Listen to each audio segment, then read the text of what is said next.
Bem-vindos, bem-vindos todos. O público está entrando, já 15 pessoas, 18. Vamos começar, então. Bom, bem-vindos a mais uma atividade do Colóquio Teatro e Sociedade. O grupo de pesquisa História do Teatro Brasileiro, cadastrado no CNPq, coordenado por Elza de Andrade e Tânia Brandão, professoras da Unirio, é o promotor deste colóquio, que teve o apoio na sua primeira edição da FAPERJ. Eu sou Henrique Guzmão, professor do Instituto de História da UFRJ, e eu vou coordenar essa sessão. Hoje nós recebemos, com uma enorme satisfação, o professor Jorge Banil. Antes de apresentá-lo, eu passarei algumas informações técnicas aqui para o público. Vamos lá. Primeira, os presentes eles podem, a qualquer momento, alterar o idioma da sessão. Podem alternar entre o francês e o português. Há um globo aqui na nossa tela, embaixo da tela. Basta clicar e escolher. E aí você pode ouvir a sessão inteira em francês ou em português, uma vez que nós temos aqui a tradução simultânea da Marta Moreira Lima, a quem eu agradeço muito em nome do grupo. Uma outra informação importante é a seguinte: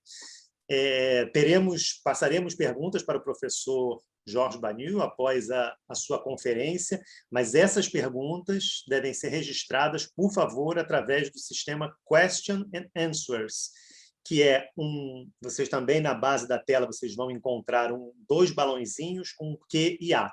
Ali é que as perguntas devem ser registradas, por favor. As perguntas que forem colocadas no chat não serão consideradas e a organização do evento vai selecionar as perguntas que serão levadas ao professor.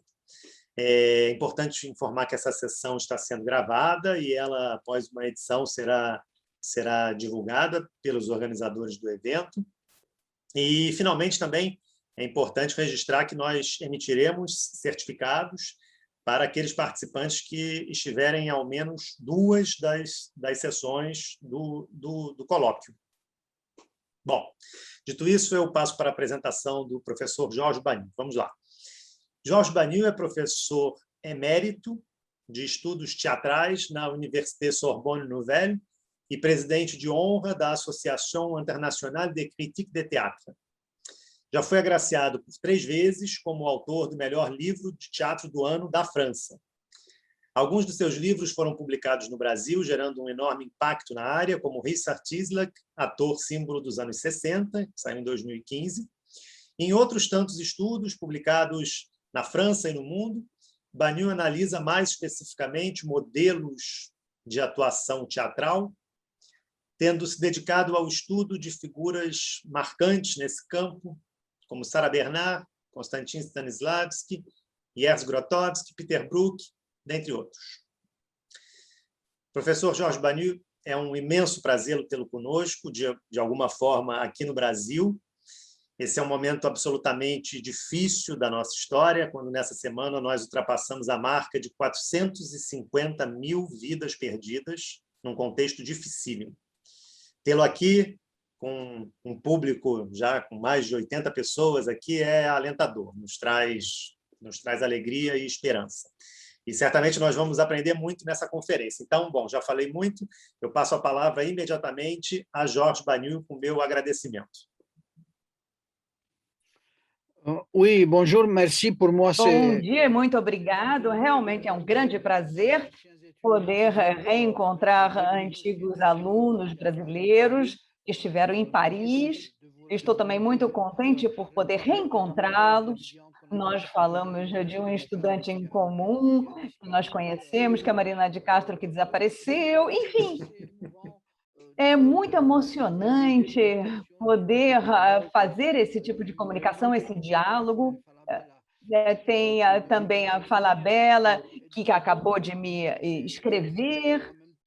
Ao mesmo tempo, é muito comovente poder falar dentro desse contexto planetário e tão dramático e tão desafiador para todos.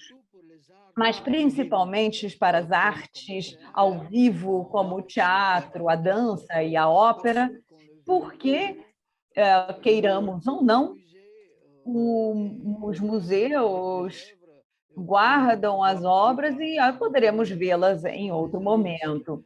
Mas os artistas de teatro são artistas que têm uma necessidade de um público e de colegas. E antes de começar, talvez, o que realmente me impressionou muito foi ver que os meus amigos, que são amigos, diretores de teatro, ficaram muito deprimidos com esse contexto, porque alguém me disse que eu penso com os meus atores. Então, para pensar, eu preciso dos meus atores. E então, o teatro ele surge a partir dessa relação criativa dentro de um grupo com os atores, com os diretores de teatro, com cenógrafos, enfim. E nós descobrimos a importância dos espectadores e também dos. E muitas vezes nós dizemos que tem uma função secundária de recepção, mas nós descobrimos hoje em dia que existe uma paridade. A cena precisa das salas dos teatros, e os teatros têm necessidade de ter o teatro. São coisas que surgiram de uma maneira bastante evidente logo depois com essa pandemia. E, por outro lado, também esta comunicação que nós estamos estabelecendo agora, essa descoberta dos recursos, das tecnologias, é muito bom, é um saldo positivo, porque nós podemos, de certa maneira, observar que, graças à internet e graças a essa comunicação planetária, nós conseguimos explorar as ruínas do teatro. Eu não estou de acordo com as pessoas de teatro. Eu não quero um teatro na tela. Eu quero teatro na tela, porque nós poderíamos ver espetáculos mitológicos ou desaparecidos, ou que os jovens nunca tiveram a possibilidade de ver. Então, dentro desse contexto específico, falar de teatro e sociedade é muito justificado. Esse assunto, teatro e sociedade, é um assunto frequentemente discutido, mas talvez mais do que nunca, hoje seja um assunto muito atual. Em segundo lugar, eu acredito também que o teatro e a sociedade estão na origem do tema que eu gostaria de propor aqui. Não de falar, em geral, do teatro e da sociedade, nós conhecemos alguns aspectos, mas eu acho que teatro e sociedade me, me fazem pensar a respeito do destino de muitas pessoas do teatro que sofreram com o peso das ditaduras.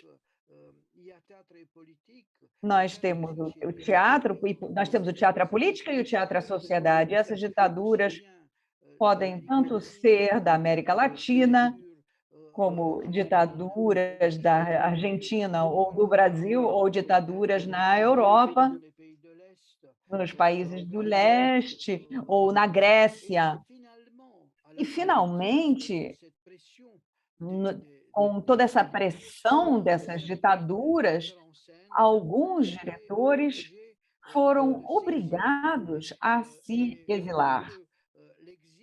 Eu acredito que o exílio de um diretor, que eu gostaria de propor aqui rapidamente, é um fenômeno muito específico e próprio do teatro, de uma forma totalmente identificável.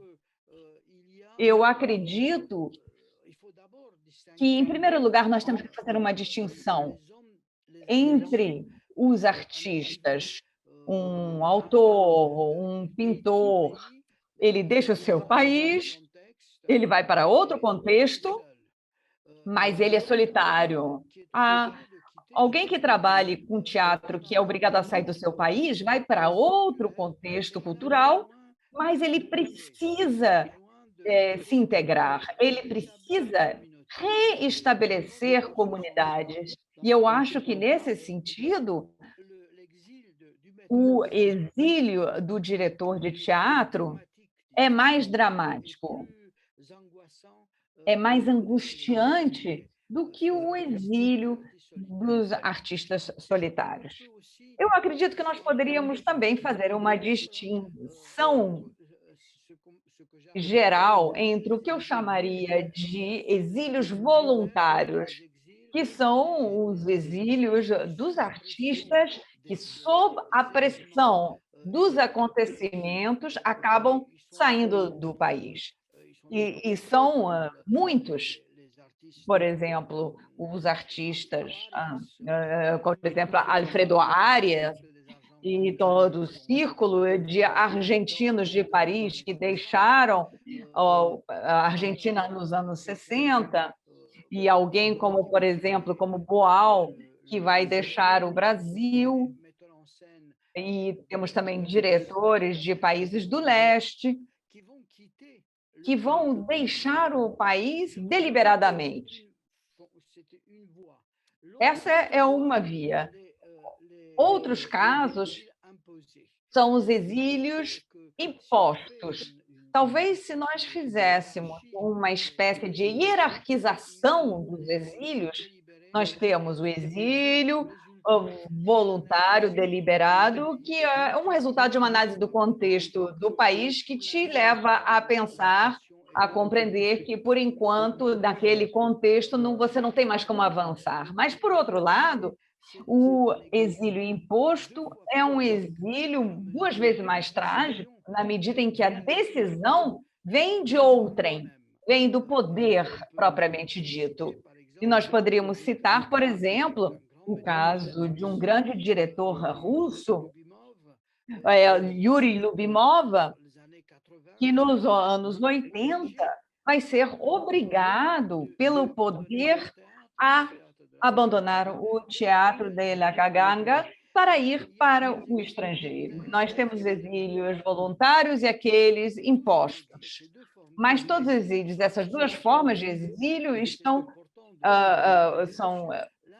baseadas em um retorno impossível. O que isso significa? Que você é obrigado a se integrar dentro de uma sociedade, de uma cultura de acolhida,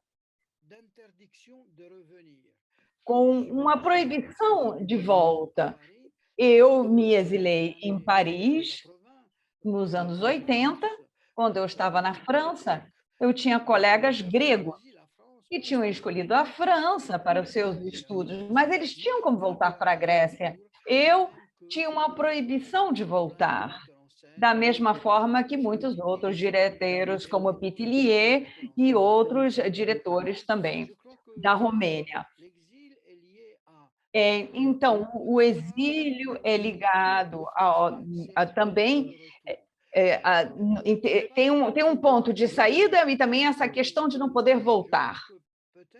E eu acho que talvez, que é um detalhe, existem diretores que foram, de certa maneira, enganados, que caíram numa armadilha, porque, de certa maneira, o poder os impede de trabalhar no país, mas deixa que eles voltem. É um semi-exílio, é um exílio intermediário, que produziu incertezas.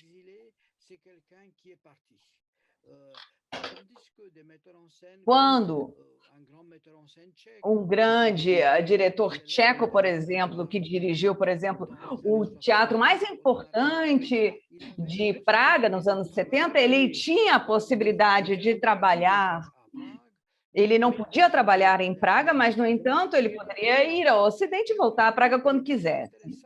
Eu acho que é interessante observar que são esses os diretores que não conseguiram, que fracassaram no exílio, de certa maneira, porque não eram nem daqui nem de lá.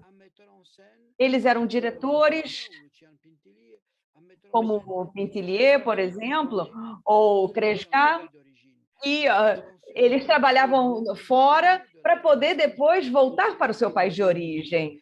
Então, eles tinham dificuldades com essa identidade incerta. Havia uma falta de identidade, faltava um sentimento de pertencimento para que se integrassem. O que nós poderíamos dizer que, para o diretor, o exílio implica principalmente na separação de uma comunidade. Cada um desses diretores tinha um teatro, tinha distribuições, famílias de atores, chegava no estrangeiro e ele ficava desprovido desta comunicação afetiva com uma equipe.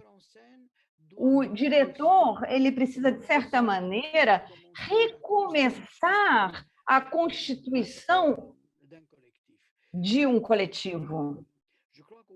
Mas eu acredito que nós poderíamos, inclusive, observar que o exílio dos diretores implica e é decisivo. O que é decisivo é a escolha do país em questão.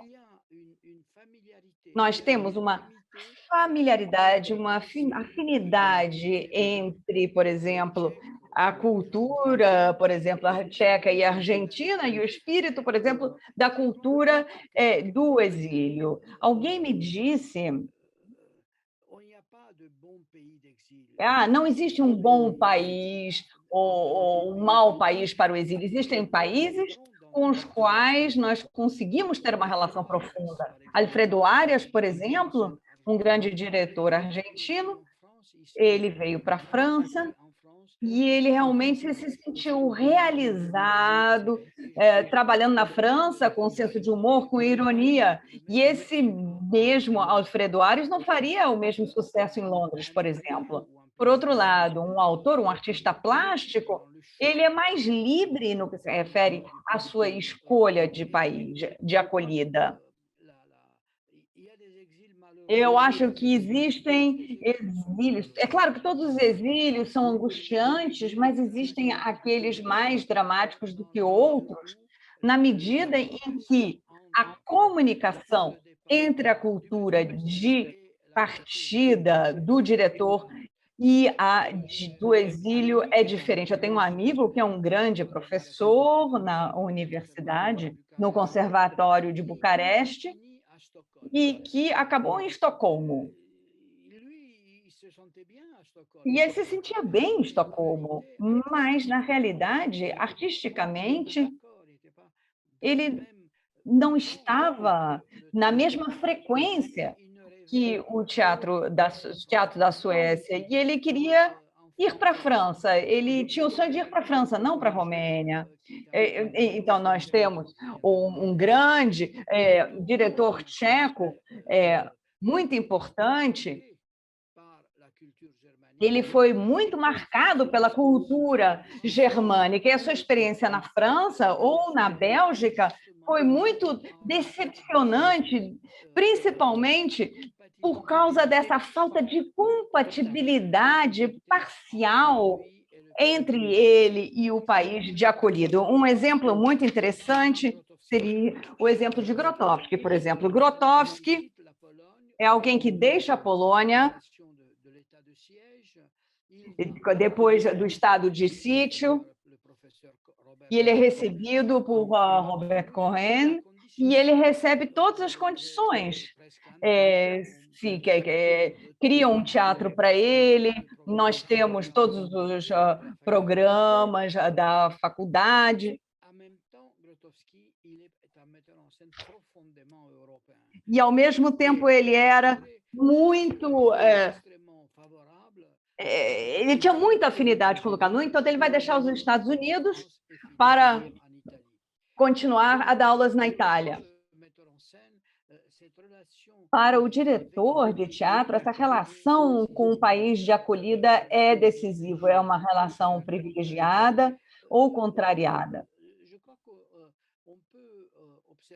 Nós podemos observar que a condição do diretor de teatro é diferente dos outros exilados, porque ele vai trabalhar com atores diferentes.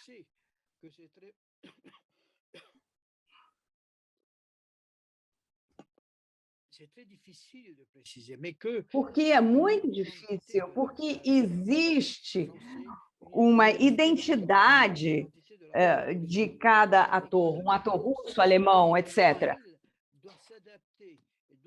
E que cada um precisará se adaptar.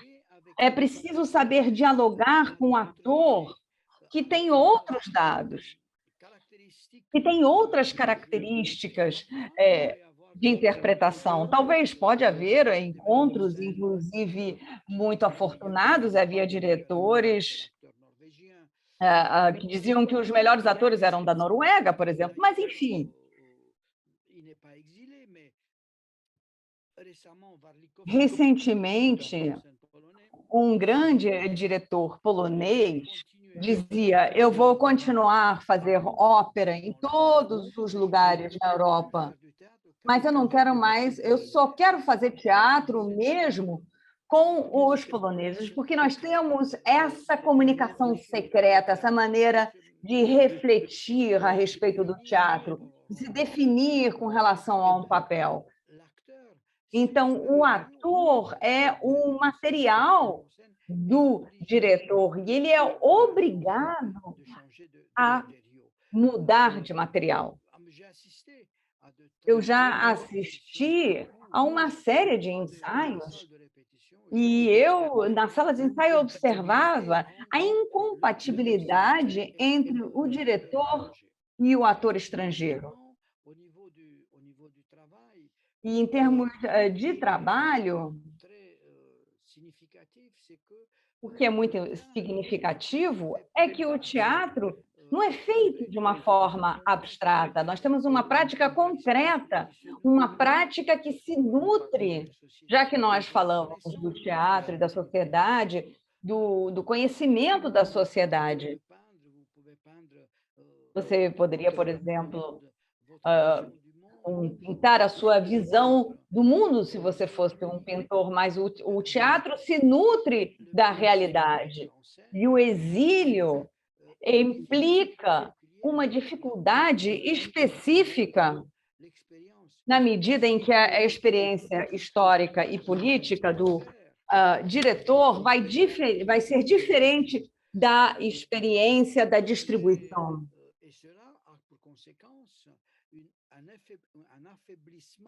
E por isso nós temos um enfraquecimento da interpretação.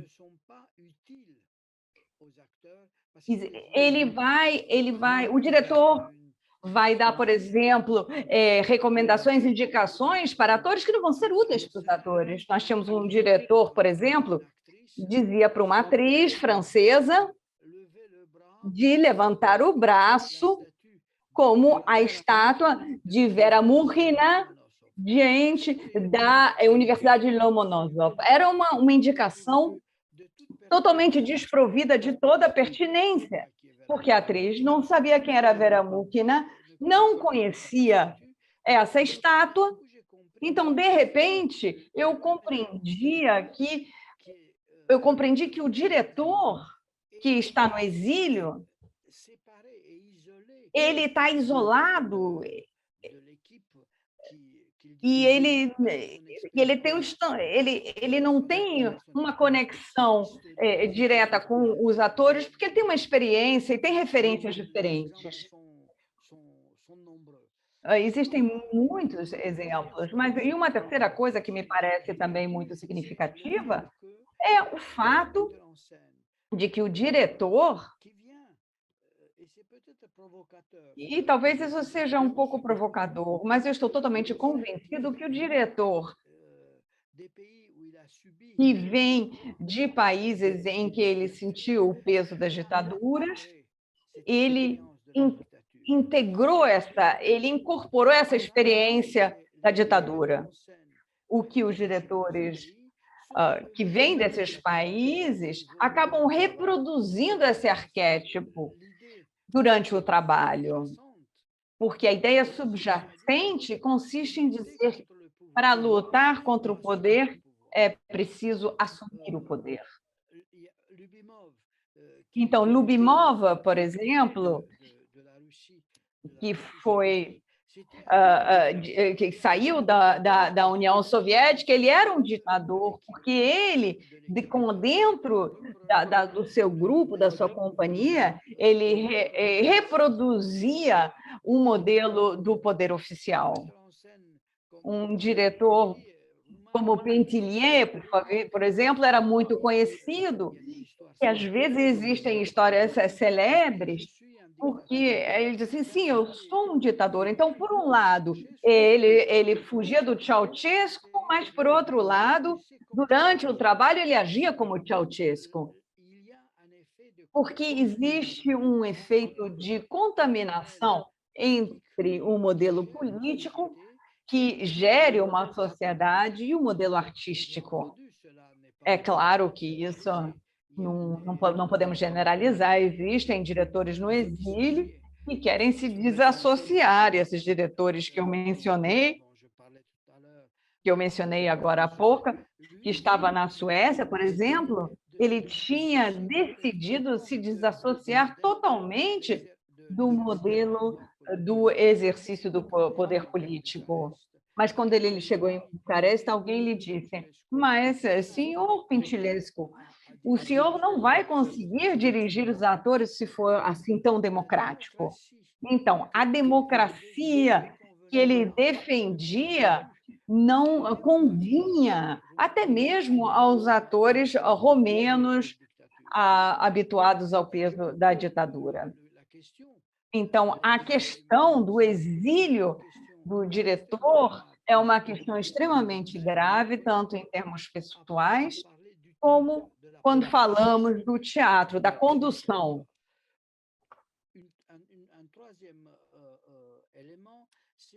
Um terceiro,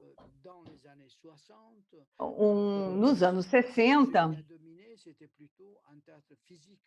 nós tínhamos um teatro mais corporal, um teatro de expressão plástica corporal, enquanto a partir dos anos 80 e 90, nós fazemos um retorno muito explícito para o teatro baseado no texto.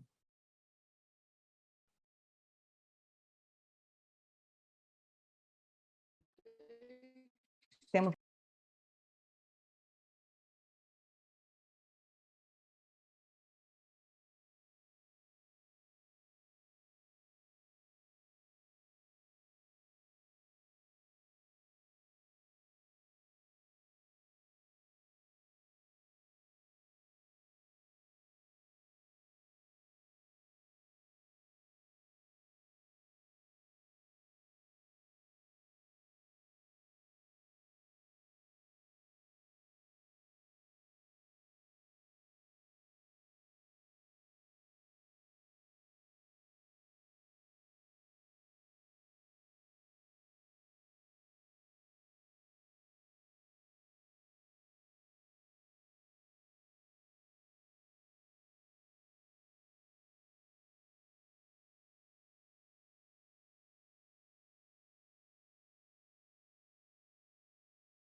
que falavam a língua menos falada do mundo. Então, os exílios dentro dessa comunidade também têm a ver com esse desejo de se afirmar como comunidade, mas também preservando a própria cultura. Eu não conheço bem a situação brasileira, mas esse exílio interno também foi conhecido nos países socialistas, nos países do leste, quando o teatro religioso foi totalmente proibido. Apesar disso, nós continuávamos, havia uma série de ações religiosas que participavam dessa expressão, dessas manifestações de teatro religiosos nas aldeias, às vezes de maneira mais escondida ou clandestina.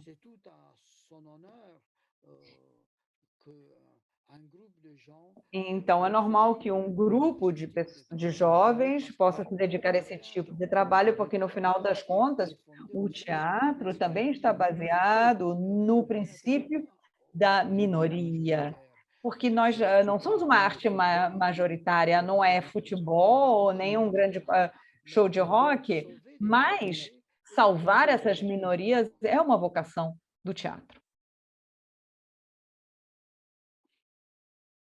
Certo. Bom, Marcos Fritz está aqui conosco, ele vai abrir a câmera para fazer a pergunta. Por favor. Bom dia, professor Jorge Bani, bom dia a todos presentes aqui. Eu gostaria de fazer uma pergunta sobre o Michael Chekhov, sobre o ator Michael Chekhov, que teve um exílio.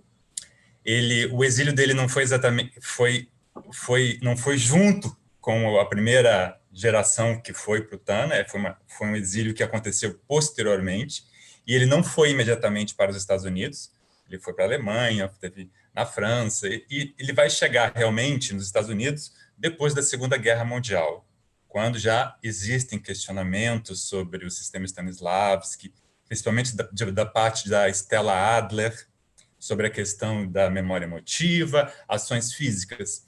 E aí, o Michael Chekhov tem uma proposta de trabalho semelhante à do Stanislavski, mas, ao mesmo tempo, própria dele, uma abordagem muito própria. E esse sistema, esse método, não ganha uma força nos Estados Unidos.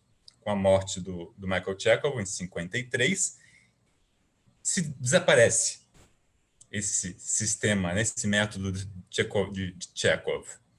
E só vai ser resgatado em 1976, quando algumas pessoas que tiveram aula com ele vão reconstruir esse método.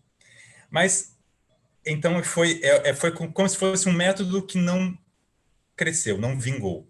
Mas, ao mesmo tempo, na Rússia, o exílio do Michael Chekhov não significou uma exclusão total do pensamento dele, principalmente na Maria Knebel, que, de uma certa forma, trabalhava um pouco com as ideias do Michael Chekhov, né? Misturando um pouco com o sistema Stanislavski.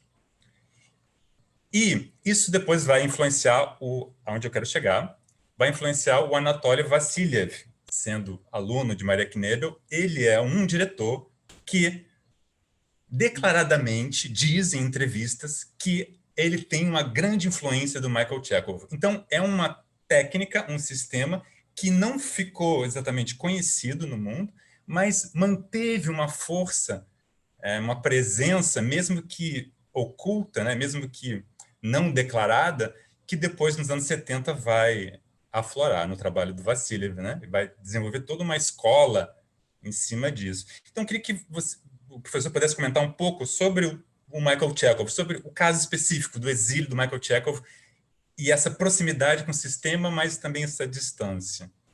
Não sei, acho que é isso. Vous êtes plus expert que moi, donc.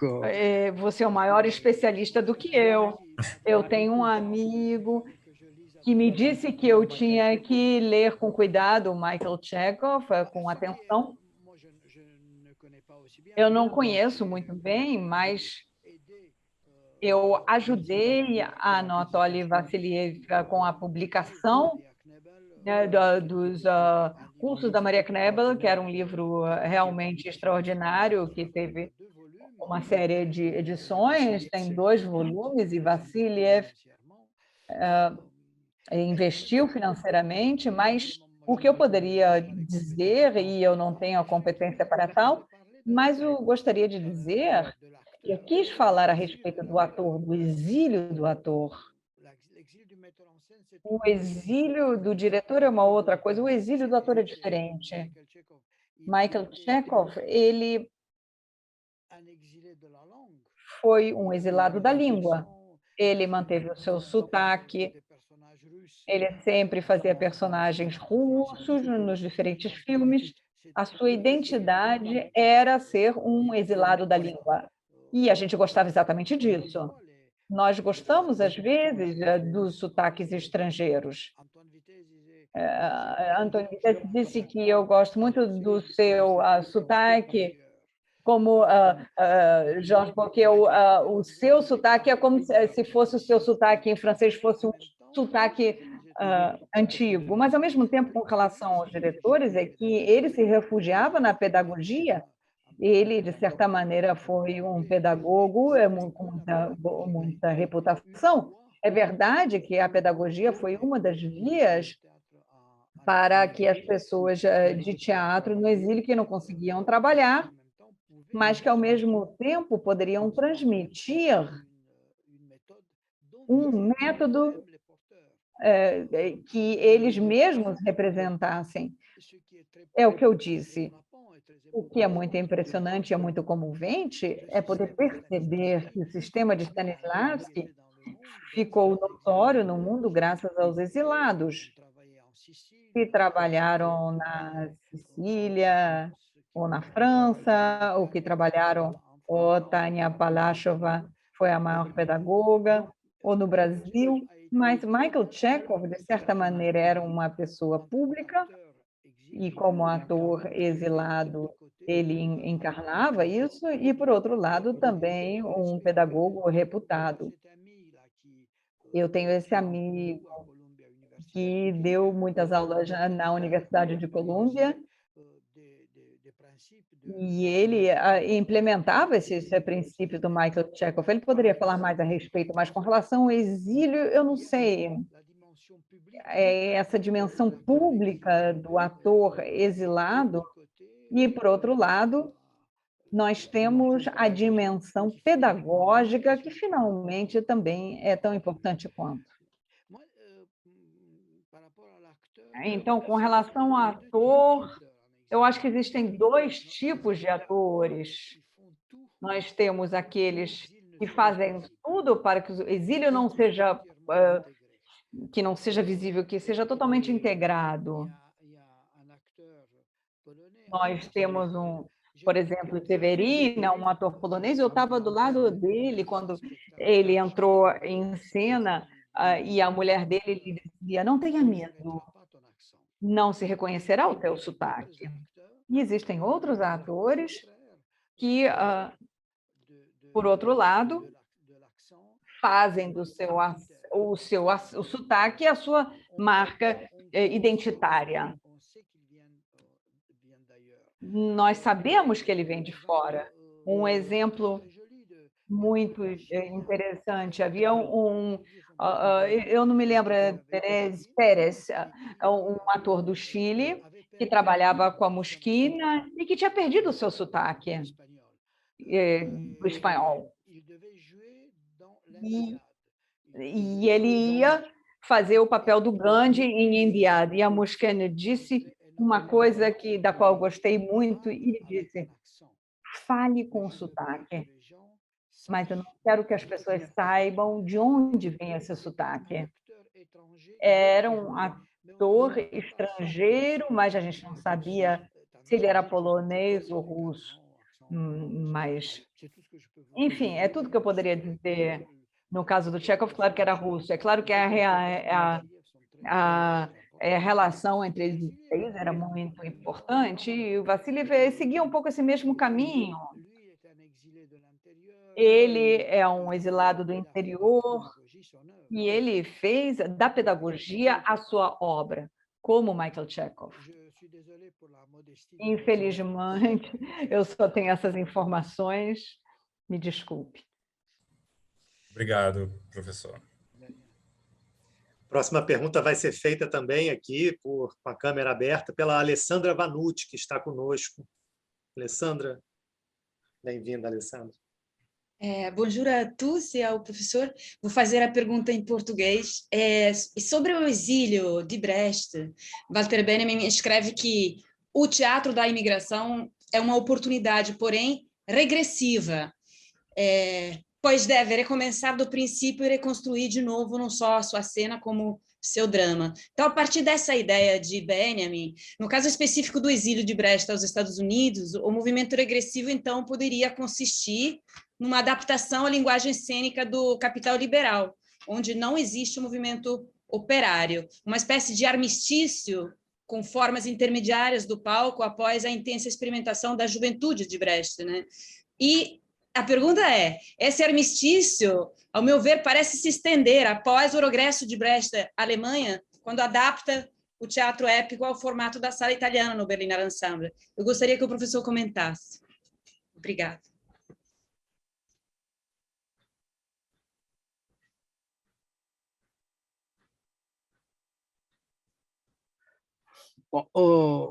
Le cas de l'exil de Brecht. No caso do exílio de Brecht, é um dos casos mais complexos. Ele deixa a Alemanha, é um exílio imposto.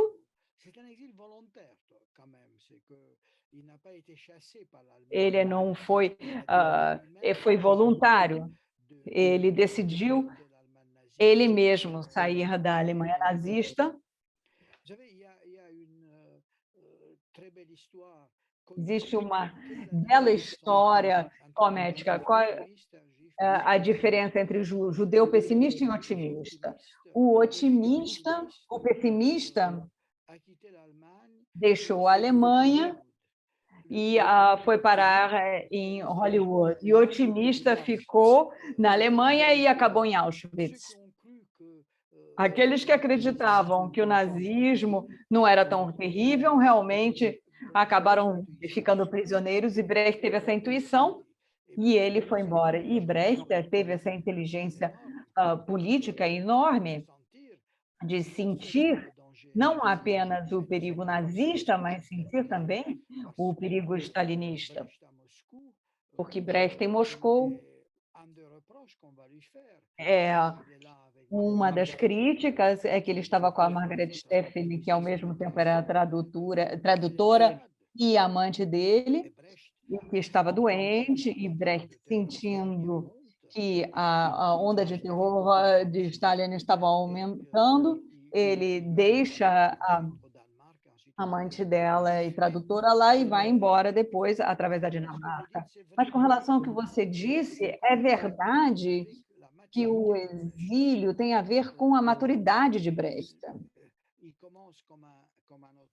Ele começa como um autor expressionista, com Bal, enfim, ele se transforma depois com um autor muito comercial, com a Ópera dos Três Vinténs, mas logo depois, nos Estados Unidos, ele faz tentativas desesperadas de entrar na cultura americana.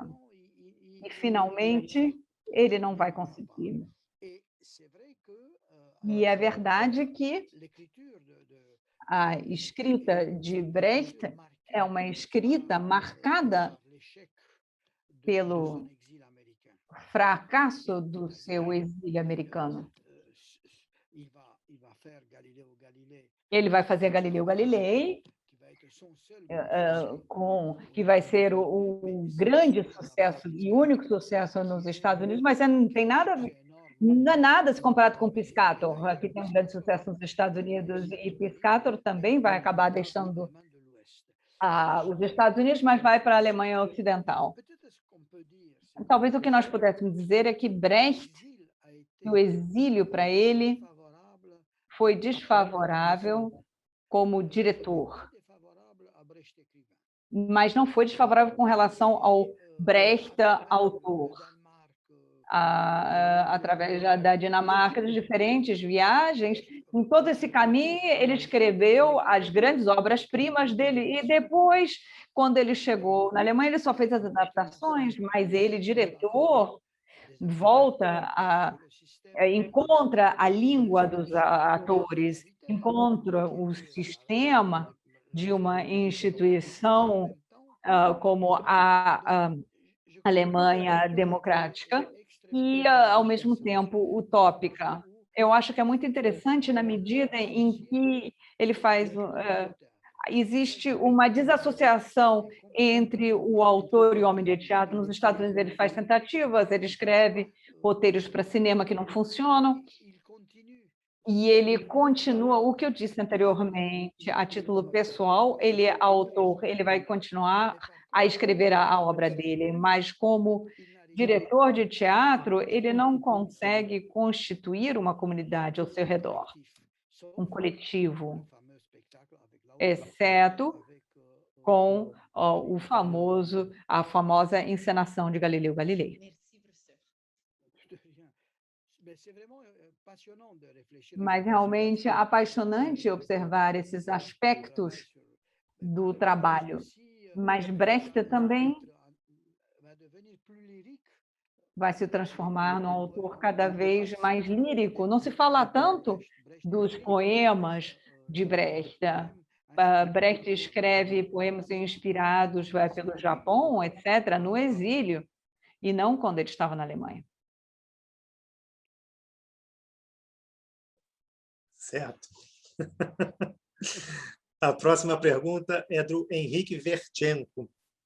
Ele gostaria de saber se é possível pensar de uma maneira mais delineada nas relações entre encenadores no exílio, seus modos de trabalho e as culturas políticas hegemônicas ou contra-hegemônicas de seus países de origem.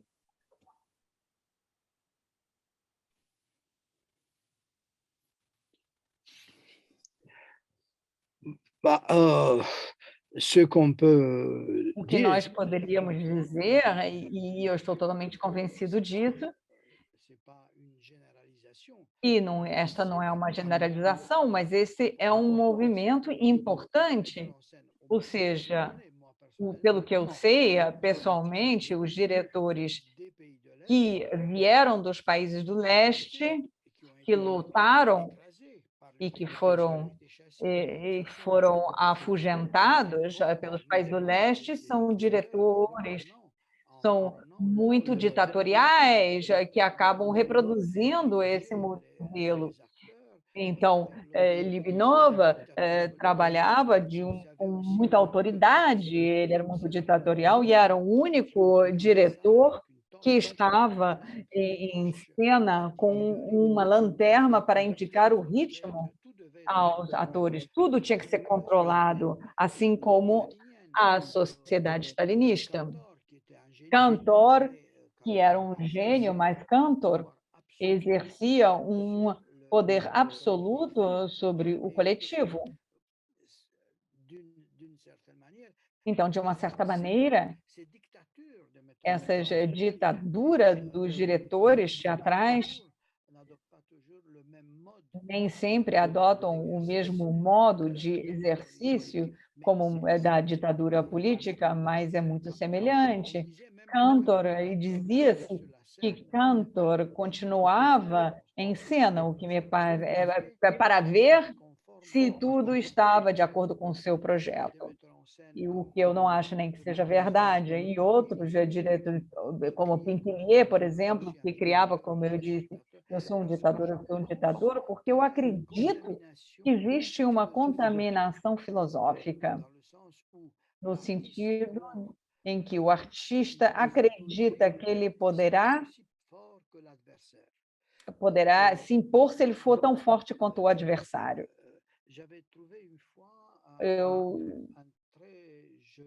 Uma vez eu me deparei com um provérbio que dizia: em um combate, a doença do adversário é contagiosa. Então, no combate das pessoas do teatro contra o poder, a doença do totalitarismo foi contagiosa e exerceram esse tipo de trabalho. E existem outros que tudo fizeram para se dissociar, para poder romper com esse modelo, mas, estranhamente, não são eles que tiveram grande sucesso. Certo. A próxima questão foi formulada por Ana Clara Dupré. Ela pergunta: como o senhor vê a questão política nas obras dos diretores? Há diferença nas visões dos diretores em relação ao país que os exilou? E essas diferenças aparecem nas obras?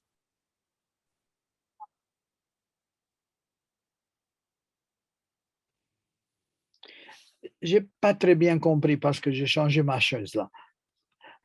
Eu não Perfeito. entendi muito bem, porque eu troquei aqui uma coisa, a chave. Será que dava para repetir? Sim, perfeitamente. Como o senhor vê a questão política no meio, por entre nas obras, né, dos diretores? Haveria diferença nas visões dos diretores em relação ao país que os exilou? E essa diferença aparece nas obras?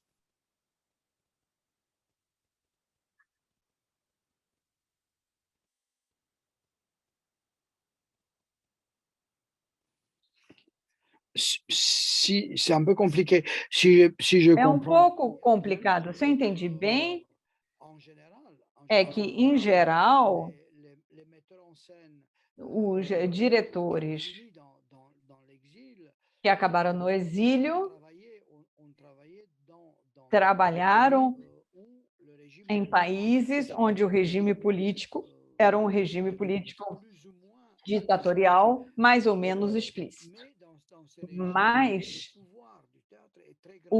onde o poder do teatro era muito grande. O Brecht tem uma frase que eu gosto muito de citar, que diz: Où il reste un peu d'air onde existe um pouco de ar para respirar, o teatro teve poder. Por um lado, a ditadura e depois um pouco de ar para respirar. O que nós podemos dizer é que, com relação ao Ocidente e com relação à França, com relação aos Estados Unidos, com relação à Alemanha, nesses países o teatro político não poderia ser um teatro diretamente engajado. Era impensável fazer um espetáculo político contra o regime ou contra o poder. E dentre essas manifestações de teatro político ou da política no teatro, nunca havia um discurso direto, o que faz com que se podia compreender que se tratava da atualidade, mas não de uma maneira direta. Hoje em dia, eu trabalho com o Molière. O que é interessante é que, nos países do leste, a peça mais montada era Tartufo, ou seja, uma peça sobre a dissimulação, a demagogia, sobre a mentira ideológica. Mas isso não era dito de forma direta. Existe outra estratégia, uma estratégia que permite aos diretores pensarem em contextos contemporâneos através da ficção. Então, frequentemente, o aspecto político, como eu disse anteriormente, não é um aspecto direto, e sim um aspecto que faz uma alusão, até um efeito de sinuca. Então, isso é próprio dos países totalitários, como no caso dos países do leste e outros. E a mesma coisa aconteceu na Argentina. De qualquer maneira, o teatro político nesses países nunca podia ser um teatro político direto, como o caso, por exemplo, do Living Theatre nos Estados Unidos ou de outras equipes engajadas. Talvez, para responder à sua pergunta, houve um teatro político mais direto na Polônia, no momento de uma liberação temporária, numa época, nos anos 80, o Teatro Sul fizeram alusões diretas, mas os grandes diretores de teatro, Vajda ou Asvinaski, sempre trabalharam de uma maneira oblíqua. Nós chegamos ao tema político de uma maneira indireta. Certo. A próxima pergunta foi enviada pelo professor da Unirio, Valder Virgulino, que comenta que teve o prazer de ter o senhor como directeur de tese em fevereiro de 2002 sobre a obra de Nelson Rodrigues. Ele pergunta como se deu a passagem dos seus estudos de Peter Brook para o Théâtre du Soleil. Como se deu essa passagem?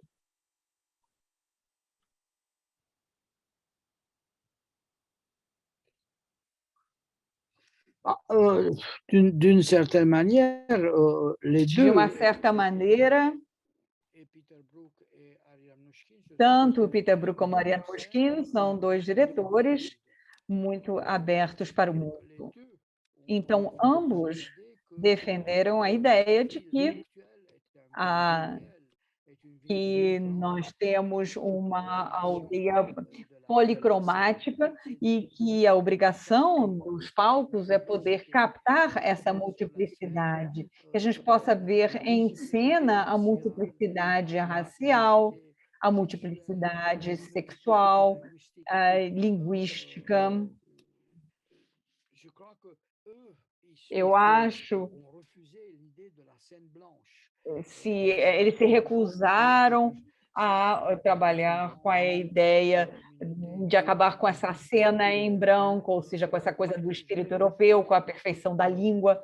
Mas, por outro lado, eu acredito que a diferença entre eles reside no fato de que Moschin é muito mais engajada politicamente do que Peter Brook. Brook se sente muito mais seduzido pela dimensão espiritual do teatro, com espetáculos magníficos, como a Mahabharata, por exemplo, ou por uma dimensão muito naiva, muito ingênua, e acho que não está interessado nesse tipo de dimensão. Brook trabalha com farsas africanas muito naivas, muito como Picasso no final da vida dele também, desenhos, croquis, e Moschina não, sempre se sente muito mais apaixonada pela dimensão mais ampla dos espetáculos, mas essa abertura ao que é internacional é muito interessante, com tudo que isso traz, como essa felicidade de sentir em cena, tanto misturar iranianos com coreanos, peruanos e italianos. E Brook tem uma dimensão mais africana e Moschin tem uma dimensão mais latino-americana. E da onde vêm essas opções? É difícil dizê-lo, mas eu acho que Brook se sente mais seduzido pela questão espiritual e ele encontrou na África os recursos e os atores para poder comunicar essa dimensão espiritual que conta tanto para ele, e ele monta a Tempestade exatamente porque ele tem um ator africano, Sotiki Koyate, que, segundo Brook, era um dos os raros que ainda acreditavam no poder do espírito. Certo. Manuel Guerreiro faz uma pergunta sobre a unificação alemã. Como o senhor viu o encontro de artistas no momento da reunificação da Alemanha?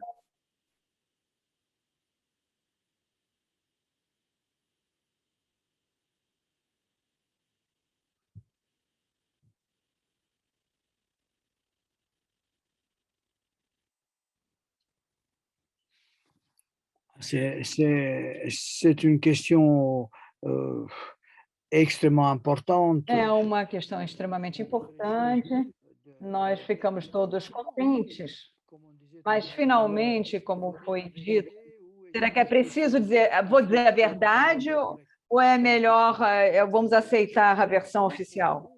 Eu acho que, no fundo, a unidade dos artistas alemães precisou de muito tempo. Os artistas do Berlin Ensemble, por exemplo, e os artistas da Schaubühne, do outro lado de Berlim, permaneceram separados. Continuaram prisioneiros das suas próprias estéticas. Até Rainer Müller, por exemplo, que era um autor, era dramaturgo, encenador. Enfim, eu acho que agora essa unidade da cena Alemanha aconteceu, mas o que é impressionante, existe uma mitologia que ainda persiste do homem de teatro que veio do leste. Então, Castorf era o homem que veio do leste. Ele não dirige mais o Deutsches Theater, onde ele reconstituiu o contexto no exílio. Langhoff era um diretor.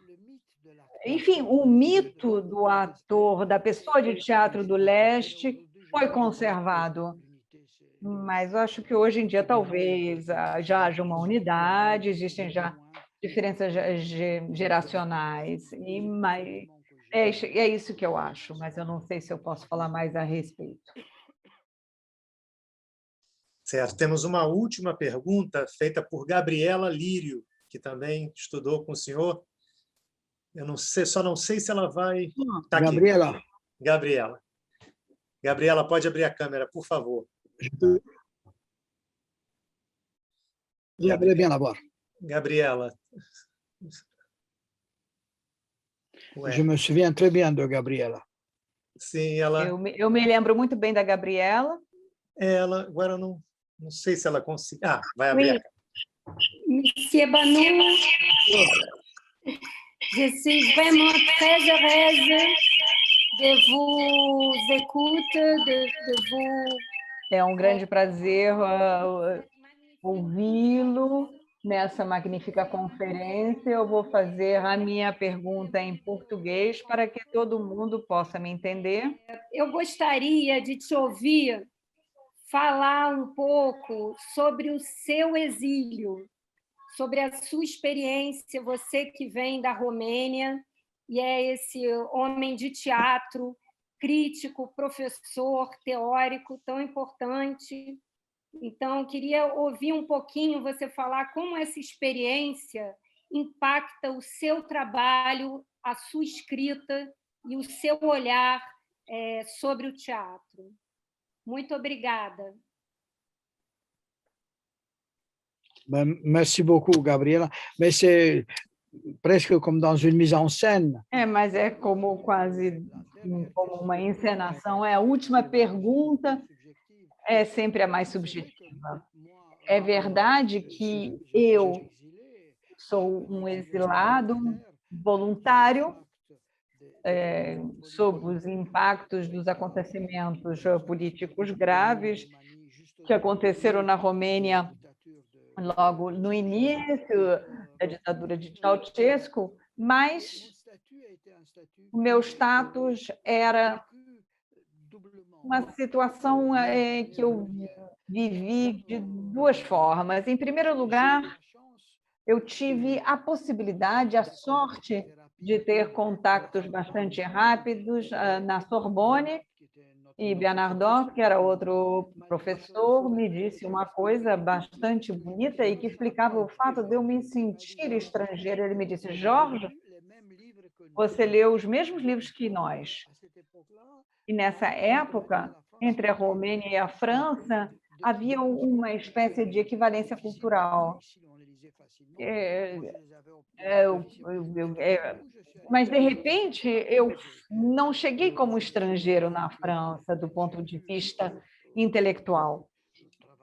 Eu pude trabalhar na universidade facilmente, mas é verdade também que o que eu acabei fazendo naturalmente foi não querer me integrar na cultura francesa a ponto de me transformar num francês. Eu não quis virar um francês, eu quis me sentir um romeno que se sentisse cômodo na cultura francesa.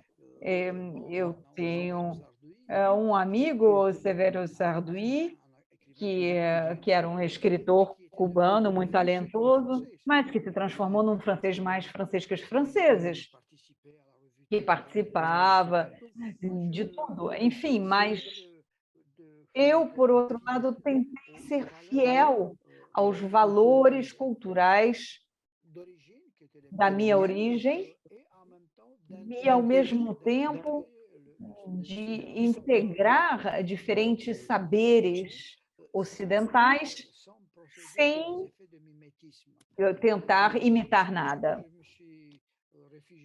É por isso que eu me refugiei um pouco, ou seja, eu não adotei...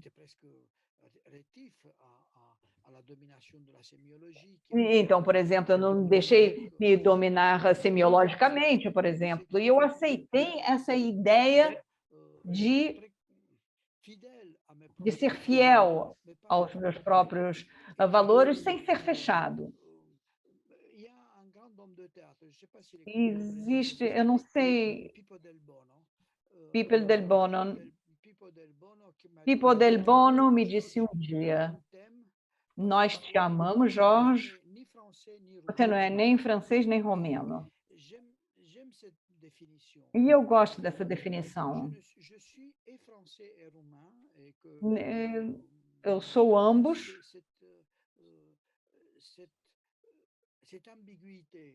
Esta ambiguidade, essa incerteza me conforta, me permite viver não de forma dramática, mas com uma certa verdade. Excelente. Excelente pergunta para encerrarmos. Obrigado pela pergunta, Gabriela. Excelente question pour finir. Merci Marta, beaucoup. você está em português. Então, poxa, depois de 2 horas. Então, professor Jorge Banil, antes disso, Roger, pode ir subindo as pessoas, por favor. Nós, enfim, tivemos aqui 2 horas de uma conversa excelente, sempre com mais de 100 pessoas acompanhando, né? Muitos pesquisadores brasileiros que vieram, que lançaram perguntas. É muito, enfim, muito emocionante viver isso nesse momento. Eu queria propor aqui na finalização que, não sei se vai ter como, estou falando com o Roger Xavier, nosso técnico, inclusive agradecendo muito que está aqui trabalhando conosco no grupo de pesquisa, como membro do grupo de pesquisa. Eu ia pedir para a gente abrir a câmera, se possível, trazer algumas pessoas para que nós abríssemos a câmera e fechássemos com um agradecimento e uma salva de palmas para o professor Jorge Banil e aqui para, enfim, uma finalização dessa manhã que foi muito importante para a gente. Obrigado, professor. Merci beaucoup. Merci de tout cœur.